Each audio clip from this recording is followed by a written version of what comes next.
Hello everyone, welcome back to my channel. Today Aman, and today we are going to discuss main objectives of criminal justice system, its drawback and some positive changes in CGS, that is criminal justice system again. तो इस topic के अंदर हम देखेंगे कि criminal justice system का क्या objective है, इसके क्या मायने हैं और ये इसका ऑब्जेक्टिव मतलब क्यों बनाया गया है, क्रिमिनल जस्टिस सिस्टम हमें क्यों चाहिए, राइट?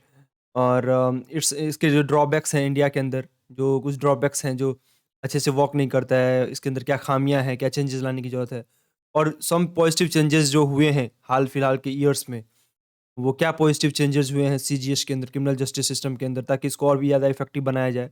इन सभी चीज़ों को हम आज देखने की कोशिश करेंगे और मैं आशा करता हूँ कि आप सभी को मैं ये टॉपिक समझाने में सक्षम रहूँगा।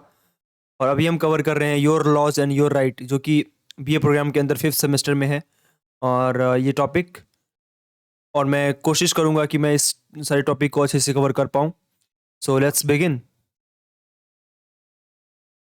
Objective of criminal justice system in India या फिर किसी भी कंट्री में क्या होना होता है, जिस कंट्री का क्रिमिनल जस्टिस सिस्टम जो होता है उसका ऑब्जेक्टिव यही होता है कि to prohibit the occurrence of crime, कि क्राइम उस कंट्री में ना हो, और क्राइम हो रही है तो उस पर कैसे अंकुश लगाया जाए, कैसे उस पर टू प्रिवेंट इट, कैसे उनसे बचा जाए।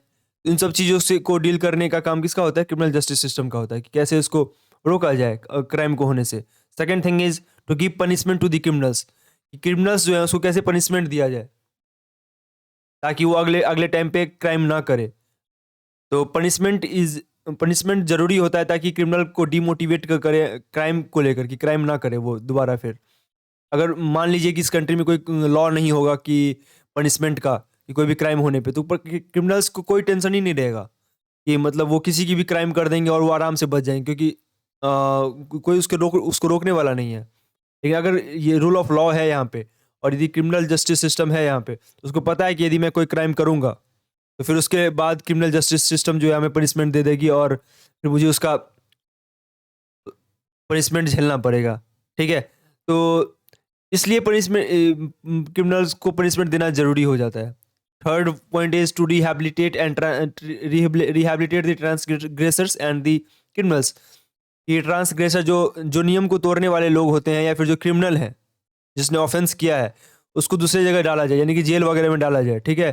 ताकि जो बाकी लोग हैं वो सुरक्षित रह सके। क्रिमिनल्स जब क्राइम करने लगते हैं, और कुछ क्रिमिनल्स तो ऐसे होते हैं जो कॉन्टिन्यूसली क्राइम करते हैं, यदि उनको छोड़ दिया जाए तो ये मर्डर किया, उसके बाद फिर दूसरा कोई मर्डर कर देगा वो। तो सब सोसाइटी को प्रिवेंट करने के लिए और सबको बचाने के लिए ज़रूरी है कि उसको दूसरी जगह डाला जाए। इसलिए उस पर्सन को जेल के अंदर डाल दिया जाता है। दूसरी जगह रिहैबिलिटेट मतलब पुनर्वास, मीन्स उसको नए स्थान पर रखा जाता है और सोसाइटी को बचाने की कोशिश की जाती है। ठीक है? To compensate the victims as far as possible. और जो उस केस के अंदर जहाँ पे ऑफेंस हुई है और उसमें जो विक्टिम है, या फिर बोल सकते हैं कि इसमें जो उसने उस ऑफेंस के अंदर जिसने सब कुछ झेला है, जो विक्टिम है, उसको कंपनसेट करना काम है, क्रिमिनल जस्टिस का काम है कि उसको कंपनसेट किया जाए, उसको जो है प्रॉपर जो क्राइम हुआ है उसके बदले उसको सही तरीके से उसको न्याय मिले। यदि मान लो कि किसी के हस्बैंड को मार दिया जाता है बेवजह, तो जुडिशरी का काम है कि उसको इंश्योर करे कि वहाँ पे उसको न्याय मिले, और फिर रेस्ट ऑफ द लाइफ उसके वाइफ को ऐसे ही एज ए विडो या फिर ऐसे ही रहना है, उसके उसके बच्चे होंगे तो उसको फिर कैसे कंपनसेट किया जाए कि उसके फैमिली को भी, जो विक्टिम फैमिली है, वो सफ़र ना करे। तो इसलिए जुडिशरी का ये काम होता है, या फिर क्रिमिनल जस्टिस सिस्टम का ये काम होता है कि उसको ऐसा न्याय दिया जाए जिससे कि फ्यूचर में भी वो खुश रह सके, ऐसा कुछ किया जाए। ठीक है? या फिर उसको इतना जस्टिस मिले। To maintain law and order in the society, और ये मोस्ट इंपॉर्टेंट है कि सोसाइटी में एक लॉ एंड ऑर्डर मेंटेन रहे, एक कैओस ना हो, एनार्की ना हो। ठीक है? सोसाइटी में सब पीसफुली रह सके एक दूसरे के साथ, लॉ एंड ऑर्डर मेंटेन रह सके, कोई भी वायलेट ना करे रूल को। तो ये भी एक ऑब्जेक्टिव होता है क्रिमिनल जस्टिस सिस्टम का। तो हमने देखा कि क्या क्या ऑब्जेक्टिव्स हैं क्रिमिनल जस्टिस सिस्टम के अंदर। 5 बेसिकली ऑब्जेक्टिव्स होते हैं। To prohibit the occurrence of crime, to give punishment to the criminals, to rehabilitate the transgressor and the criminals, to compensate the victims as far as possible, to maintain law and order in the society, right? I hope you got it. Now let's come to the next point. Major drawbacks of CGS in India. अब हम देखेंगे कि क्या major drawbacks हैं CGS के, मतलब criminal justice system जो है इंडिया का, उसका क्या ड्रॉबैक्स है, उसकी क्या खामियां हैं कि वो अच्छे से काम कर रही है या नहीं कर रही है, नहीं कर रही है तो क्यों नहीं कर रही है, इस पर हम डिस्कस करने की कोशिश करेंगे. The relevance of our criminal justice system both substantive and procedural, a replica of British jurisprudence. हमारा जो क्रिमिनल जस्टिस सिस्टम है ना, ये ब्रिटिश का जुरिस्प्रूडेंस से ही लिया गया है. बेसिकली ब्रिटिशर्स ने हम पर रूल किया तो उन्होंने फर्स्ट टाइम ब्रिटिश जुरिस्प्रूडेंस को हम पर लागू किया, और इससे पहले हमारी सोसाइटी के अंदर प्रॉपर जुरिस्प्रूडेंस नहीं था, और था भी तो वो इगैलिटेरियन सोसाइटी के अनुकूल नहीं था, मतलब समानतावादी समाज के अनुकूल नहीं था. वो ऐसा था कि किसी के लिए सेम क्राइम के लिए किसी को ज़्यादा पनिशमेंट, सेम क्राइम के लिए किसी को कम पनिशमेंट, मतलब birth privilege based on birth था. किसी को, किसी खास कम्युनिटी को प्रिविलेज ज़्यादा था, किसी को कम था. तो इसमें क्या है कि वो एक रेलिवेंट नहीं था क्रिमिनल जस्टिस सिस्टम, और आज के प्रेजेंट टाइम के अनुकूल नहीं था. इसलिए उसको, इसके लिए ब्रिटिशर्स ने अपना जो ब्रिटिश जुरिस्प्रूडेंस इंडिया में लाया था कि सबको इक्वली, सब पे रूल ऑफ लॉ एस्टैब्लिश कर सके. तो ये जो एक सिस्टम है ना क्रिमिनल जस्टिस सिस्टम, ये ब्रिटिश का जुरिस्प्रूडेंस लिया गया है. तो बहुत सारी ऐसी चीज़ें हैं जो ब्रिटिश सोसाइटी पर एप्लीकेबल है, लेकिन इंडियन सोसाइटी पर समहाउ वो लेस एप्लीकेबल हो जाता है. तो इस कारण से थोड़ी सी खामियां आ जाती है, उसको कंपनसेट करने की जरूरत है, उसको मेंटेन इंडियन सोसाइटी के अनुकूल बनाने की थोड़ी सी जरूरत है. Perhaps the criminal justice system is based on the laws that are arbitrary and operate the disadvantaged of the poor. जो क्रिमिनल जस्टिस सिस्टम है यहाँ पे, वो पुअर और डिसएडवांटेज्ड के लिए सही नहीं है. जो हाशिए पर लोग हैं उसके लिए क्रिमिनल जस्टिस सिस्टम जो है वो कहीं ना कहीं अच्छे से काम नहीं कर रही है, उतने अच्छे से आर्बिट्रेट नहीं कर रही है. बीच में जो उसको जस्टिस दिलाने का काम है वो उस ढंग से नहीं कर रही है, डिसएडवांटेज या फिर पुअर को. ठीक है, ये एक खामी है कि पुअर लोगों को समहाउ वो जस्टिस डिनाइड उनको किया जाता है. They have always come across as law for the people rather than the law of the poor. ऐसा कई बार देखा गया है कि रूल जो होते हैं ना इंडियन सोसाइटी के अंदर, जो रूल बनते हैं वो सिर्फ गरीबों के लिए बनते हैं. अमीर उस रूल को तोड़ने के लिए बने हैं, ऐसा लगता है. ऐसा देखने से मालूम होता है कि भाई सारा रूल और लॉ जो भी है वो गरीब मानते हैं, आराम से रहते हैं. और जो वायलेटर हैं, जो ट्रांसग्रेसर हैं लॉ के, वो सारे अमीर लोग हैं. उनको कोई डर नहीं होता है लॉ का, उनको पता है कि मैं सिस्टम से बाहर आराम से निकल जाऊंगा पैसे की बदौलत. और इसमें जो सफरर होते हैं, जो विक्टिम होता है, वो हमेशा गरीब ही होता है. ठीक है, तो ये एक बहुत बड़ी खामी है कि ऐसा एक इगैलिटेरियन सोसाइटी ना होने की वजह से ऐसा लगता है कि पुअर को कभी भी न्याय मिलेगा ही नहीं. There are hardly any people to advocate for the new laws to help the poor and the marginalised.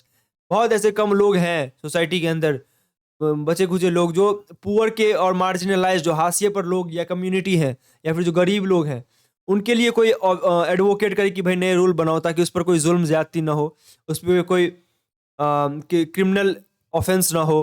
तो इसके लिए बहुत कम लोग हैं. जैसे कि आपने देखा होगा कि SC/ST एक्ट्स हैं, वो बेसिकली वल्नरेबल ग्रुप को दिया गया है, जो शेड्यूल्ड कास्ट है, जिसको हम दलित भी बोलते हैं. तो उस पर इतने क्राइम्स होते हैं क्योंकि उसको पता है they are landless labourers basically. So वो कुछ करने वाले हैं नहीं, बहुत गरीब लोग हैं, उनकी एडमिनिस्ट्रेशन में कोई पहुंच है नहीं.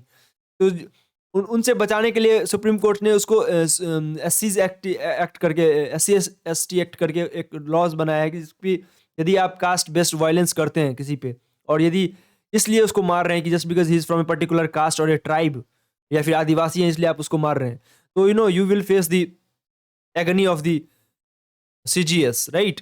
तो इसलिए बनाया गया. तो इस तरह की और भी लॉज बनने की जरूरत है जिससे कि पुअर लोग एम्पावर हो सके, वो मजबूत फील कर सके. ठीक है, लॉ रूल और लॉ के मामलों में. There are hardly any people to advocate, ये हम देख लिया. Even after 5 decade of, it is not 5 decade, I think there is some wrong, 7 decade of independence बोल सकते हैं. 70 साल के बाद भी no serious effort have been made to redraft the penal code, जो है radicalised punitive processes, humanise prison houses, right. 70 साल के बाद भी हम जब क्रिमिनल जस्टिस सिस्टम पर एक नज़र उठाकर देखते हैं कि भाई कितना डेवलपमेंट हुआ, तो ऐसा पाते हैं कि पिछले 70 सालों में कोई भी एक बार भी पीनल नॉर्म्स जो है, जो नियम कानून है, सजा के प्रावधान जो है, उसमें कोई रीड्राफ्ट नहीं हुआ, दोबारा से उसको लिखने की कोशिश नहीं की गई, दोबारा से उस पर विचार करने की कोशिश नहीं की गई कि किसके लिए कितनी सज़ा मिलनी चाहिए, या फिर क्या उपयुक्त सज़ा होगी किस क्राइम के लिए, या फिर और भी ये जो प्यूनिटी प्रोसेस है उसको रेडिकलाइज करने की जरूरत है. तुरंत किसी को जस्टिस मिले, इस बात को इंश्योर करने के लिए और भी रूल्स बनाने की जरूरत है. या फिर प्रिजन हाउसेस जो हैं, जो जेल खाने हैं, जेल जेल के अंदर जो कैदी हैं कई बार, उसको थोड़ा ह्यूमनाइज करो, मतलब वो जानवरों की तो तरह उसमें उसको रखा जाता है। तो जेल का एक जेल को रिस्ट्रक्चर करने की जरूरत है, ताकि वहाँ पर कैदी जब जाए तो सम हाउ वो भी एक अच्छा उसको अच्छा इन्वायरमेंट मिले, ताकि वो जब जेल से बाहर निकले तो एक अच्छा जिंदगी जीने की का लाइक के बारे में सोचे। कई बार ऐसा होता है कि जेल में इतने बदतर तरीके से रखा जाता है कि क्रिमिनल फिर सोचते हैं किसी भी तरह से बाहर निकलो, और वो फिर अपने आप में चेंजेस लाने की भी कोशिश नहीं करते। आई थिंक जेल को थोड़ा बेटर होने की जरूरत है, ताकि उसके अंदर थोड़ी डेवलपमेंट्स करने की जरूरत है, ताकि वहां से जब कैदी बाहर आए तो सम हाउ डिफरेंट हो वो पहले से। और एंटी नेशनल पर काबू करने की भी जरूरत है, जो समाज में पोलराइजेशन बढ़ा रहे हैं, जो एक दूसरे के बीच में टकराव पैदा कर रहे हैं, जो एंटी नेशनल काम कर रहे हैं, गतिविधि कर रहे हैं। तो इन सब लोगों को भी कैसे काबू किया जाए, इस पे भी प्रॉपर लॉज भी नहीं है। ठीक है, और हैं भी तो गलत तरीके से उसका यूज किया जाता है। ठीक है, ये सभी चीज है जो incapable of escaping the legal quail. तो जो कैदी लोग हैं या फिर जो ऑफेंडर हैं, वो कानून की नज़रों से बच ना सके, इसके लिए कोई प्रावधान, स्पेशल प्रावधान नहीं है इंडियन सोसाइटी के अंदर। यदि आप बड़े लोग हैं और यदि आप क्राइम करते हैं तो आप आराम से निकल सकते हैं। तो ऐसा ना हो, इसलिए इस पर कोई विचार करने की जरूरत है। ठीक है, अब हम देखेंगे मेजर ड्रॉबैक्स ऑफ सीजी, हम देख ही रहे हैं उसको, drawbacks of CGS in India. CGS is expensive and cumulatively disastrous. ठीक है, तो सीजीएस जो है, क्रिमिनल जस्टिस सिस्टम जो है, वो बहुत ही एक्सपेंसिव है इंडिया में। मैंने पहले भी बोल दिया कि इतना एक्सपेंसिव है कि पुअर लोग अफोर्ड ही नहीं कर पाते इसको। बड़े बड़े वकील को हायर करना, बार बार ट्रायल पर जाना, उस पर सब हर एक बहुत सारे प्रोसेस के अंदर पैसे का लगना, फॉर्म्स आदि का फिल करना, बहुत सारी प्रोसेस है जिसमें आपको lot more you have to spend a lot more money. और अगर आपके पास नहीं है पैसे, then you will not get the justice. और क्यूमुलेटिवली डिजास्टरस, मतलब पैसे के मामलों में ये बहुत डिजास्टरस हो जाता है, एक्सपेंसिव और डिजास्टरस है। ठीक है, the poor can never reach the temple of justice because of the heavy cost involve in gaining access and the mistake of the legal ethos. जो गरीब लोग हैं वो कभी भी टेम्पल ऑफ जस्टिस बोल सकते हैं, सुप्रीम कोर्ट को या कोर्ट्स को हम टेम्पल ऑफ जस्टिस बोलते हैं, न्याय का मंदिर बोलते हैं। लेकिन बाय द वे उसके मंदिर से कोई लेना देना नहीं है कोर्ट का। ठीक है, तो because India is a secular country, तो हम ऐसा भी बोल सकते हैं।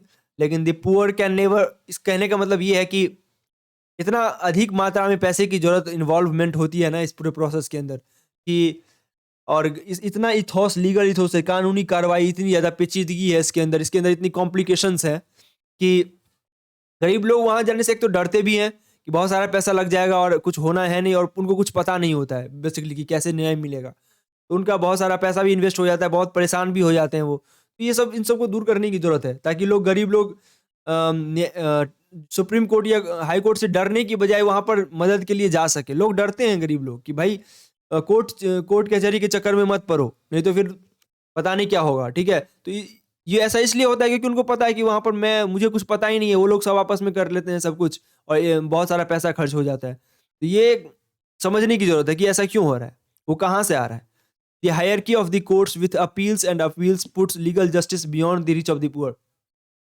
जो हमारे यहाँ कोर्ट हायरकी में है, पहले लोअर कोर्ट है, फिर हायर कोर्ट, हाई कोर्ट है, फिर सुप्रीम कोर्ट है, इस तरह की कोर्ट्स हैं। तो ये हायरकी ऑफ कोर्ट है, और इसमें अपील आफ्टर अपील, बहुत बार अपील आपको देना पड़ेगा कि आपको न्याय चाहिए। तो हमारे यहाँ वैसे भी केसेस पेंडिंग पड़ी हुई हैं, कोई किसी को नहीं, बहुत सारे लोगों को न्याय नहीं मिल रहा है, बहुत सारे से दौड़ रहे हैं वो कि वह उसको न्याय मिले, लेकिन मिल नहीं रहा है। तो put legal issues beyond the rich of the poor. तो ऐसा बनाया सिस्टम, ऐसा है लीगल जस्टिस कि गरीब से कोसों दूर है, गरीब लोगों से। ठीक है, making the legal process cost lawyer is an indirect denial of justice to the people, and this hit hard on the lowest of the society. Legal process को इतना कॉस्टली बनाने का एक ये मतलब भी होता है कि इनडायरेक्टली रूप से आप ये कह रहे हैं कि तुमको जस्टिस नहीं मिलेगा। आपने इसको इतना लीगली इतना कॉस्टली बना दिया है ना कि गरीब लोग आपके पास जाएंगे नहीं। तो इनडायरेक्टली आपका कहने का मतलब ये हो जाता है कि you are not allowed to take justice, और you are not allowed to claim your justice, right. तो आप इनडायरेक्टली रूप से उसको मना कर रहे हैं। इतना महंगा कर दो कि वो आया ही नहीं, इतने कॉम्प्लिकेटेड बना दो कि वो डरे। ठीक है, तो इसको लीगल प्रोसेस को थोड़ा कम कॉस्टली बनाने की जरूरत है, उसको सस्ता बनाने की जरूरत है, उसको फ्री ऑफ कॉस्ट इवन कर देना ज़्यादा बेटर होगा मेरे हिसाब से। तो ठीक है, तो इसको ये करने की जरूरत है ताकि सभी लोग वहां पर पहुंच सके और डरे नहीं। ठीक है, अब हम देखेंगे कि few positive changes with in few years in CGS.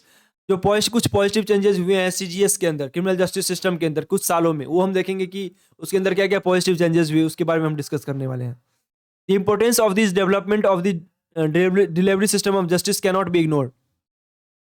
जो कुछ खास डेवलपमेंट हुए हैं हमारे यहाँ पे डिलीवरी सिस्टम में, जस्टिस जो हम लोग डिलीवर करते हैं, जज लोग, कोर्ट लोग, तो वो जो हमारे यहाँ कुछ खास डेवलपमेंट हुए उसको इग्नोर भी नहीं किया जा सकता। कुछ खास डेवलपमेंट हुए होंगे, ऑब्वियस सी बात है। They have revolutionised our judicial jurisprudence and will go a long way to giving relief to the large masses। तो जो डेवलपमेंट हुई है वो इसलिए हुए ताकि जुडिशियल jurisprudence को रिवोल्यूशनाइज किया जा सके, थोड़ा उसको क्रांतिकारी बनाया जा सके, लोगों तक के लोगों के लिए बनाया जा सके, ताकि सभी लोग उस पर अपने जस्टिस को क्लेम कर सके। तो उसको ऐसा बोलते हैं ना कि रिवोल्यूशन आ गया उस फील्ड में, तो वही बात है। And will go a long way in giving relief to the large masses. और बहुत सारे लोगों को इस कारण से रिलीफ मिला, ठीक है। उसमें फर्स्ट जो चेंजेस हुए हैं क्रिमिनल जस्टिस सिस्टम के अंदर, जो पॉजिटिव चेंजेस है वो है पब्लिक इंटरेस्ट लिटिगेशन। क्या है? पब्लिक इंटरेस्ट लिटिगेशन, PIL जिसको बोलते हैं। Public interest has its origin in United State. इसकी ओरिजिन कहाँ पर हुई थी फर्स्ट टाइम? और यूनाइटेड स्टेट के अंदर। It was 1960s that public interest litigation emerged as a part of legal aid movement. First time 1960s के अंदर ये इनेक्ट हुआ पब्लिक इंटरेस्ट लिटिगेशन। और ये लीगल एड मूवमेंट जो था, लीगल, ताकि भाई लीगली लोगों को सहायता पहुंचाया जा सके, ठीक है, उसके लिए था। Primarily aimed at protecting the right of the weaker section of the community. इसको बेसिकली जो वल्नरेबल ग्रुप्स है, जैसे यूएस के अंदर ब्लैक होंगे, ठीक है, वुमेन होंगी, चिल्ड्रेन और फिजिकली और मेंटली हैंडीकैप लोग हैं, इसके लिए बनाया गया था, ठीक है। ताकि जो वल्नरेबल ग्रुप है हमारी सोसाइटी के अंदर, हम लोग यहाँ जो वल्नरेबल ग्रुप है वो है शेड्यूल्ड कास्ट, जो बैकवर्ड कास्ट बोल सकते हैं। उसके अलावा वीमेन है, चिल्ड्रेन है, फिजिकली मेंटली हैंडीकैप्ड लोग हैं, और जो अभी माइनॉरिटी को भी आप इंक्लूड कर सकते हैं, वो भी वल्नरेबल ग्रुप में आ गया है समहाउ। तो ये सब वल्नरेबल ग्रुप है। तो इसको कैसे रिलीफ पहुंचाया जा सके लीगल सिस्टम के द्वारा, उनको कैसे मदद पहुंचाया जा सके, इसके लिए PIL की स्थापना हुई थी। Second one is bail justice system. अब हम देखेंगे कि ये बेल का जो पूरा प्रोसेस है ना, ये जस्टिस सिस्टम में कैसे काम करता है। अब हम फर्दर क्लासेस में डिस्कस करने वाले हैं कितने टाइप के बेल होते हैं, एंटीसिपेटरी बेल हो गए, ठीक है, तो बहुत तरह के बेल हैं, तो वो सब बेल को हम डिस्कस करने वाले हैं। लेकिन हम बेल जस्टिस सिस्टम के बारे में इन जनरल बात कर रहे हैं, तो अभी हम बेल सिस्टम के टाइप्स नहीं देख रहे हैं। तो हम अभी देख रहे हैं कि बेल जस्टिस सिस्टम होता क्या है। This is a generic term use to mean judicial release of from custodial ages. ये जनरल टर्म है टू मीन जुडिशियल रिलीज, जिसमें जुडिशियली रिलीज कर दिया जाता है, जो एक्यूज है ना उसको रिलीज कर दिया जाता है बेल के आधार पे, उसको फ्रॉम द कस्टोडियल एज, मतलब जो कानूनी हिरासत है ना उससे रिलीज कर दिया जाता है जो एक्यूज है उसको बेल पे। तो आपने सुना होगा कि बेल पे रिलीज हो जाता है, कोई किसी ने साइन कर दिया, उसके आधार पे उसको रिलीज कर दिया, ठीक है, एक बॉन्ड पेपर पर कुछ साइन होता है और उसके बाद उसको रिलीज कर दिया जाता है। ये एक बेल जस्टिस सिस्टम है। The right to bail, bail का जो राइट है, the right to be release from jail in a criminal case. Criminal cases के अंदर जो राइट टू बी रिलीज है, आप रिलीज हो सकते हैं after furnishing sufficient security and bond. एक प्रॉपरली आपको सिक्योरिटी और बॉन्ड पेपर पर साइन करना होगा, ठीक है, किसी के द्वारा, और has been recognised in every civilised society as a fundamental aspect of human right.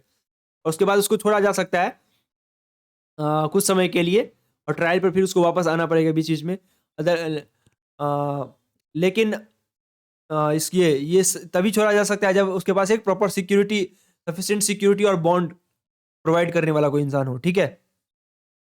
और इसको fundamental aspect of human right भी बोला गया है कि भाई ये बेल पर किसी को आप छोड़ सकते हैं यदि वो छूटना चाह रहा है तो, ठीक है।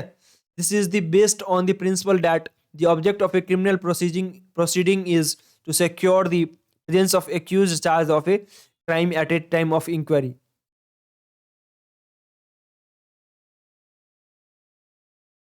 ये जो सिक्योरिटी और बॉन्ड होता है, ये इसलिए होता है to secure the presence of the accused, कि भाई जो एक्यूज है ना उसके प्रेजेंस से किसी को खतरा ना हो at a crime at a time of inquiry and investigation before the court, ठीक है। और इंक्वायरी और इन्वेस्टिगेशन के दौरान पुलिस को भी और कोर्ट को भी इसमें कोई यदि डर नहीं है कि भाई ये कोई इंटरप्ट कर देगा केस को, या फिर यदि एविडेंस और इन्वेस्टिगेशन में यदि ये डिस्टर्बेंस पैदा करेगा तब उसको नहीं छोड़ा जाता है। लेकिन जब ये सिक्योरिटी दिया जाता है ना कि वो ऐसा कुछ नहीं करेगा, वो सिक्योरिटी और बॉन्ड पे साइन करता है कि वो पुलिस के इन्वेस्टिगेशन को नहीं रोकेगा या फिर वो ऐसी कोई हरकत नहीं करेगा जिससे पुलिस की इंक्वायरी में डिस्टर्बेंसेस हो, कोर्ट की इंक्वायरी में डिस्टर्बेंस हो, तब उस आधार पर उसको छोड़ा जा सकता है। यदि वो ऐसा काम कुछ करता है उस दौरान, बेल पर निकलने के बाद अगर ऐसा कुछ करता है वो, तो फिर पुलिस उसको जेल में डाल सकती है। इसलिए तो वो सिक्योरिटी और बॉन्ड होता है, ताकि आप ये पुलिस को इंश्योर कर सकें किसी खास आदमी के द्वारा कि आप ऐसा कुछ नहीं करेंगे कि इंक्वायरी और इन्वेस्टिगेशन में दिक्कत हो। ठीक है, क्रिमिनल प्रोसीडिंग के अंदर। अब हम देखेंगे प्रिजन जस्टिस, जो हमारे यहाँ है ना कि जस्टिस देने के लिए किसी को जिसने क्राइम किया उसको प्रिजन में डाल दो। और समटाइम्स तो इसमें क्या क्या खामियां है वो भी हम देखेंगे कि कैसे बहुत सारे लोग जिसका ट्रायल भी अंडर ट्रायल अब जेल में पड़े हुए हैं और इवन उस पर उसका एक जस्टिस मिला भी नहीं है, फिर भी वो जेल में है। अगर वो क्राइम नहीं किया है, उस पर फैसला भी नहीं आया है, फिर भी वो इतने साल तक जेल में रह गए। इस चीज़ों को हम डिस्कस करने वाले हैं, प्रिजन जस्टिस के अंदर क्या बुराई है, क्या इसके लीगल एस्पेक्ट्स हैं, इसको हम देखने वाले हैं। Justice delayed is justice denied, आपने सुना ही होगा ये कहावत कि justice delayed is justice denied. अगर आप किसी को जस्टिस देने में देरी कर रहे हैं ना, बहुत ज़्यादा 2-3 साल लगा दिए, 4 साल लगा दिए, जो कि 10 या फिर 6 महीने का काम था, तो इसमें आपने क्या किया है, उसको डिनाई कर दिया जस्टिस इनडायरेक्टली इतना टाइम लेकर। इसलिए हमारे जो जुडिशियरी है उसको करने की जरूरत है, उसको रिफॉर्म करने की जरूरत है, ताकि जस्टिस सबको जल्दी मिल सके। Within 10 days 15 days, within month ये जस्टिस मिल सके। ठीक है, इतना ज़्यादा टाइम ना लगे। This is the more so in criminal cases where the liberty of an individual is at stake and in jeopardy. Justice जब डिले होता है ना क्रिमिनल केसेस के अंदर, खासकर हम जब बात करते हैं, तब वहां पर आप सिर्फ जस्टिस को डिले कर नहीं रहे हैं, डिनाई तो कर ही रहे हैं, उसके साथ साथ अब जो बाकी लोग हैं सोसाइटी के अंदर उसको भी आप खतरे में डाल रहे हैं जियोपार्डी में। ठीक है, स्टेक उसको लाइक जियोपार्डी पर खतरे में डाल रहे हैं सबकी जान को, क्योंकि अगर क्रिमिनल सोसाइटी में होगा और जो विक्टिम है उसको न्याय नहीं मिलेगा, तो वो क्रिमिनल बाकी लोगों को भी हानि पहुंचा सकता है उस टाइम के अंदर। ठीक है, तो ये हो रहा है, बाकी लोगों की ज़िंदगी के साथ भी खिलवाड़ होता है ऐसे में। The irony of the fate is that in all such cases, the poor and marginalized who are the victim of the criminal justice system, it it is the poor and marginalized, वो गरीब और marginalized लोग होते हैं, हाशिए पर लोग होते हैं, जो कि इसमें पूरे victim होते हैं क्रिमिनल जस्टिस सिस्टम के। क्रिमिनल जस्टिस सिस्टम के अंदर जो खामियां है, इसकी सबसे ज़्यादा जो मूल्य चुकाना पड़ता है किसी को यदि अगर इसको मतलब झेलना पड़ता है ना, तो वो गरीब और हाशिए पर लोग हैं। ठीक है, क्योंकि अमीर लोगों के तो पावरफुल होते हैं, उनका कोई कुछ नहीं बिगाड़ता है, लेकिन जो गरीब लोग हैं, ठीक है, उनके साथ फिर दोबारा क्राइम होता है। ठीक है, और लोगों को पता है कि कुछ नहीं होना है, सिस्टम ऐसा ही चलता रहेगा। And not the rich who are able to get away. और अमीर लोग इसमें तो कुछ नहीं होता, वो आराम से निकल जाते हैं क्राइम करके। वही बताया गया है कि ये क्रिमिनल जस्टिस सिस्टम के अंदर जो अभी खामियां है कि गरीब लोग इसका लाइक विक्टिम होते हैं, उसी के बारे में है। The supreme courts of India in case of supreme court of India का जो फैसला है हुसैन आरा खातून वर्सेस स्टेट ऑफ बिहार वाले केसेस 1979 के अंदर ये रूलिंग हुई थी, where it was disclosed that the thousand of under trials prisoner were languishing in various jails in the state of Bihar for period of longer than the, जो बहुत सारे ऐसे अंडर ट्रायल प्रिजनर हैं बिहार के अंदर थे उस टाइम पे, जो इतने सालों से जेल में थे कि मतलब अंडर ट्रायल, मतलब उसका फैसला भी नहीं आया हुआ है, period longer than the maximum term to which they could have been sentence if convicted. अगर वो दोषी पाए गए होते तो मैक्सिमम ईयर जो जेल में रहते ना, उसको यदि सजा मिल जाती, उससे भी ज़्यादा करके उसको सजा मिल गई, अंडर बिना सजा मिले ही सजा मिल गई उसको। अंडर ट्रायल होने का मतलब क्या है कि वो अभी उस पर जांच चल ही रही है, और उसमें इसलिए उसको हिरासत में लिया गया था कि तुम पर जांच चल रही है, और वो इतने सालों तक जेल में रह गए, फिर भी उसका फैसला नहीं आता है और वो जेल में सड़ रहे हैं। ये किसकी गलती से हो रहा है? ये जुडिशरी की उस सिस्टम में जो खामी है उसकी वजह से हो रहा है। उसके जल्दी फैसले नहीं आए, उस कारण से वो, अगर वो सजा दोषी है या नहीं वो बात की बात है, अगर वो दोषी होता भी ना, फिर भी उतना सालों की सजा उसको नहीं मिलती जितना उसको ऑलरेडी मिल गया है, बिना दोषी हुए या हुए जो भी बात है। लेकिन एटलीस्ट उसको सजा तो मिले, एटलीस्ट उसको आप प्रॉपर वे से तो डील कीजिए ताकि उसको पता चले कि हाँ भाई उसने गलत किया है, तब उसको सजा मिली है इतने सालों की। उसको ना गलत, ये पता भी नहीं चल पाया है कि उसने गलत किया है या नहीं किया है, फिर भी वो इतने सालों से जेल में है। कि मैक्सिमम पीरियड जो यदि सजा किया होता फिर भी जो मैक्सिमम पीरियड होता है उससे ज़्यादा जेल में है। ये कितना बड़ा ये डिसएडवांटेज है, कितना बड़ा ये ड्रॉबैक है क्रिमिनल जस्टिस सिस्टम का। आप ये समझ सकते हैं, प्रिजन जस्टिस इसको बोल सकते हैं आप। तो So, while granting a character of freedom of under trial, who is virtually spent their period of sentences, court said that the detention was clearly illegal and was in violation of the fundamental right. जो detention कर लिया जाता है ना, कि किसी को हिरासत में ले लो भाई कि ये कुछ गलत कर रखा है, और उस पर फिर फैसला ही ना सुनो।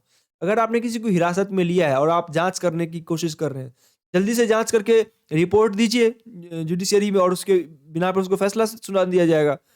लेकिन वो नहीं होता है ना, उसको जेल में डाल दिया जाता है, उसके बाद बस तुम्हारा ट्रायल ही नहीं आ रहा है, उसके नंबर ही नहीं आ रहे, सुनवाई ही नहीं हो रही है कोर्ट में, अब तुम जेल में सड़ते रहो।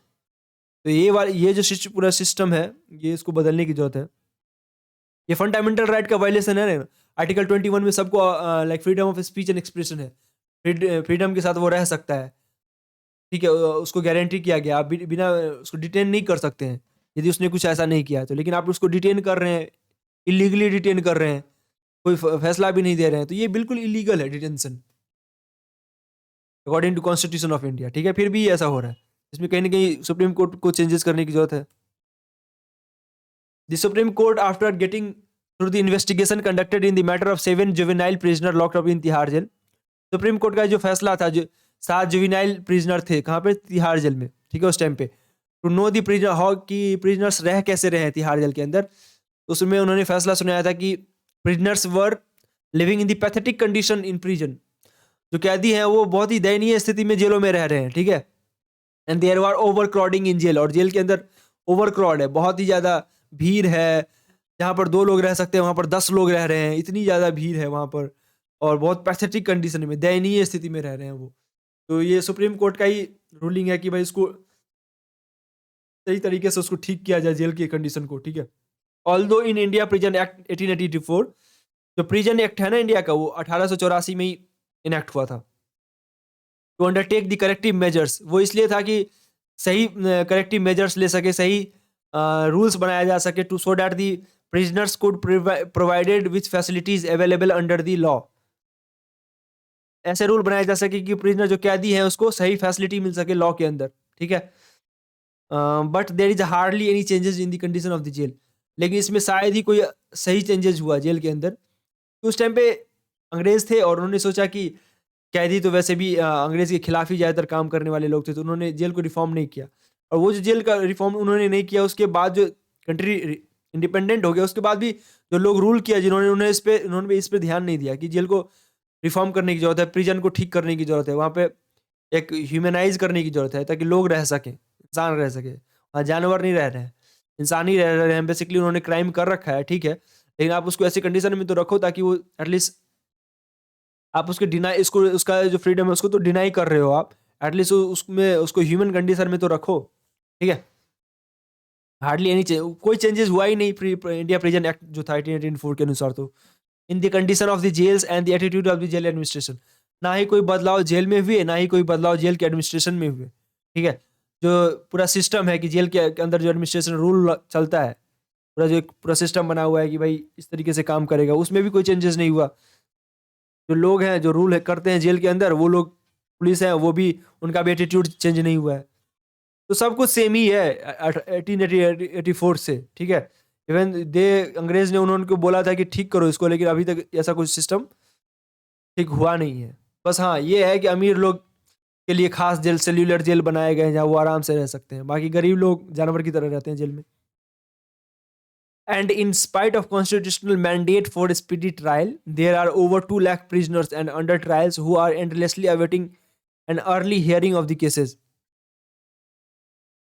कॉन्स्टिट्यूशनल मैंडेट जो है, संविधान सबको ये अधिकार देता है कि स्पीडी ट्रायल हो सके, भाई जल्दी से जल्दी ट्रायल करो और फैसले दो जो फैसले है, ठीक है, ताकि फैसले में देरी होने की वजह से बहुत लोग जेल में रह रहे हैं, ठीक है। लेकिन 2 lakh they are over 2 lakh prisoners are under trial, लेकिन अभी भी इंडिया के अंदर 2 लाख अंडर ट्रायल हैं, जो जिसके ट्रायल हुए भी नहीं है, फैसले हैं भी नहीं, और वो लोग एंडलेसली वेट कर रहे हैं कि भाई उसका फैसला दे दो, और बहुत सारे लोग जेल में हैं, सोचो 2 लाख से ऊपर लोग, और उनके फैसले ही नहीं आ रहे हैं। फैसले आए तो सही कि भाई 2 साल रहना है जेल में, 4 साल रहना है, कभी कभी आता नहीं है 10 साल वो रह भी गए जेल में। तो ये स्पीडी ट्रायल का जो मैंडेट है इसको फुलफिल नहीं किया जा रहा है, कॉन्स्टिट्यूशन के द्वारा जो मैंडेट है स्पीडी ट्रायल का कि स्पीडी ट्रायल में फैसले दो अंडर अंडर ट्रायल्स को, ठीक है, तो वो हो नहीं रहा है। अब हम देखेंगे compensation to the victim of crime, कि विक्टिम ऑफ क्राइम जो है, मतलब जो जो इसमें वल्नरेबल ग्रुप है, जिसने उन सभी चीज़ों को, ऑफेंस को सहा है, उसको क्या कंपनसेशन दिया जाए, इसके बेसिस पर जो लॉ है, ये पॉजिटिव चेंजेस है बेसिकली, इसको हम देख रहे हैं, ठीक है। तो criminal law which reflect the social ambition and norms of the society, criminal law जो है वो सोशल एम्बिशन को दर्शाता है कि समाज में क्या गोल्स हैं, क्या नॉर्म्स है, नॉर्म्स कैसे हैं, design to punish as well as to reform the criminals. Criminal law का पर्पस ये होता है कि जो कैदी है ना उसको पनिश भी कर सके, सजा भी मिल सके, एट द सेम टाइम उसको रिफॉर्म भी कर सके, उनको फिर उसके अंदर ये मानसिकता है कि भाई वो बदलेगा, ठीक है, उसको बदला जा सके। The poor victims of the crime are entirely overlooked in misplaced sympathy of the criminals. जो पुअर विक्टिम है पूरे मामले के अंदर, जो क्या होता क्या है, जो पुअर विक्टिम है उससे ज्यादा सिंपैथी उस आदमी को मिल जाता है जो पावरफुल होता है और क्रिमिनल होता है। जो उसमें ये मान लो कोई बड़ा एक्टर है, उसने क्राइम किया, अब सारा सिंपैथी उस विक्टिम पर आने की बजाय उस क्रिमिनल, जो आदमी एक्टर है लेकिन वो क्रिमिनल है, उसको सिंपैथी मिल रहा है। भाई विक्टिम को सिंपैथी मिलने की जरूरत है ना, लेकिन वो होता उसका उल्टा है, ठीक है, क्रिमिनल को ही सिंपैथी मिल जाता है। This guilty man is lost fed and warmth light and entertain in a model cell at the expense of the state. जो कैदी, जो जिसने गुनाह किया, गुनाहगार जो है, वो आराम से जेल में अपना खा रहा है, पी रहा है, सो रहा है, ठीक है, आराम से कपड़े पहन रहा है, घूम रहा है, लेकिन किस ये सब कैसे हो रहा है, स्टेट के खर्चों पे, जो सरकारी खर्चों पे ये सब चीज हो रहा है, और उधर गरीब जो है उसको कुछ नहीं मिल रहा है। In fact it is the weakness of the criminal jurisprudence that the victim of the crime do not attract due attention. ये हमारा सबसे बड़ा फॉल्ट है jurisprudence का, क्रिमिनल jurisprudence का, कि भाई जो विक्टिम है उसको अटेंशन नहीं मिल रहा है, सिंपैथी नहीं मिल रहा है, और क्रिमिनल को ही मिल रहा है। ये कितनी बड़ी खामी है, इसको समझने की जरूरत है। The code of criminal jurisprudence 1973 section 357, जो क्रिमिनल कोड है ना, सीआरपीसी जो है 1973 का, उसके अनुसार जो सेक्शन 357 है ना, and the probation of offender act 1958 का जो है, उसका सेक्शन 5 इम्पावर द कोर्ट। ये दोनों सेक्शन जो है कोड ऑफ क्रिमिनल प्रोसीजर 73 का जो सेक्शन 357 है, और प्रोबेशन ऑफ ऑफेंडर एक्ट 1958 का जो सेक्शन 5 है, और ये दोनों ही कोर्ट को एम्पावर करती है to provide compensation to the victim of the crime. जो विक्टिम है उस क्राइम के अंदर, जो जिसने सभी चीजों को सहा है, जिस पे सभी जुल्म ज्यादती हुई है, उसको कंपनसेट करे, उसको कंपनसेशन दे, ये कोर्ट को ये अधिकार है, ठीक है। However it is noted with the regret, लेकिन ऐसा देखा गया है बहुत सारे मामलों में, और ये बहुत गलत होता है कि court seldom resort to exercising their powers, कि कोर्ट ने ऐसा कोई पॉजिटिव फैसला दिया हो विक्टिम के फेवर में कि भाई उसको कंपनसेशन दो, जेन्युइन कंपनसेशन दो। ये होता नहीं ना, इसका उल्टा होने लगता है, ठीक है। तो होता ये है कि जो जजेस वगैरह भी होते हैं वो कहीं ना कहीं वल्नरेबल सोसाइटी से नहीं होते हैं, तो उनको उनको ये उसके अंदर ये फीलिंग नहीं होती है, ठीक है ना, कि वो न्याय दे सके। कभी कभी जजेस का बायसनेस भी होता है।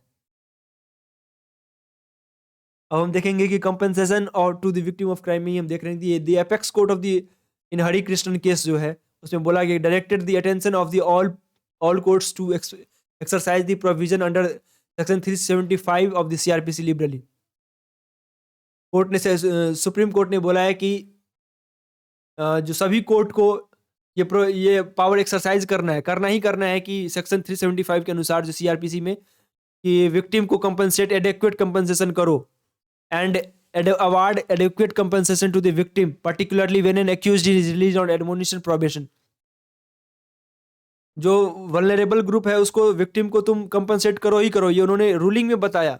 ऐसा लॉयर, वो जजेस थे, वो मान ही नहीं रहे थे, लोअर कोर्ट्स के और हायर कोर्ट्स के, तो सुप्रीम कोर्ट को इसमें रूलिंग देना पड़ा सेक्शन 375 सीआरपीसी के अनुसार कि एडवोकेट कंपनसेशन मिलना चाहिए विक्टिम को, और पर्टिकुलरली तब तो मिलना ही मिलना चाहिए जब एक्यूज बाहर घूम रहा हो, ठीक है, बेल पे, प्रोबेशन पे, एडमोनिशन पे, ठीक है, तब तो देना ही देना चाहिए। In recent years the supreme court and high courts by invoking article 21 of the constitution have tried to give some compensatory relief to the poor victim of illegal detention।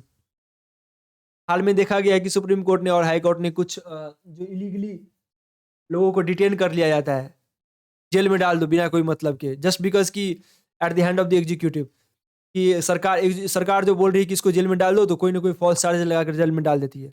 तो इसके खिलाफ सुप्रीम कोर्ट ने बहुत सारे लोगों को रिहा किया है और छोड़ा है, तो इसी आर्टिकल 21 के अनुसार, क्योंकि सभी को freedom of speech and expression है, कुछ भी बोल सकता है, कुछ भी लिख सकता है, और इस चक्कर में क्या होता है कि गवर्नमेंट जो है वो उसको जेल में डाल देती है, इलीगली डिटेन कर लेती है। तो इसको रोकने के लिए सुप्रीम कोर्ट ने कई फैसले दिए हैं हाल के दिनों में।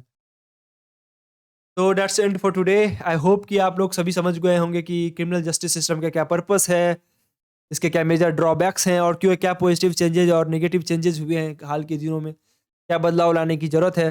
सभी चीज़ों को मैंने बारीकी से डिस्कस करने की कोशिश की। हो सकता है कई जगहों पर मैं रॉन्ग हो सकता हूँ, क्योंकि मेरा ये सब पर्टिकुलरली सब्जेक्ट नहीं है। I just took this subject as my BA program, तो मैं भी पढ़ ही रहा हूँ इसको, तो मैंने समझाने की कोशिश की। Thank you for watching this video and I hope you understood it, and if you did please like, share and subscribe. और हाँ, बहुत सारे और भी वीडियोज़ मैंने क्रिएट किए हैं योर लॉज और योर राइट्स से रिलेटेड, ठीक है, तो आप मेरे चैनल पर विजिट कर सकते हैं। I hope you will get your dots clear, and yeah, thank you for watching this video.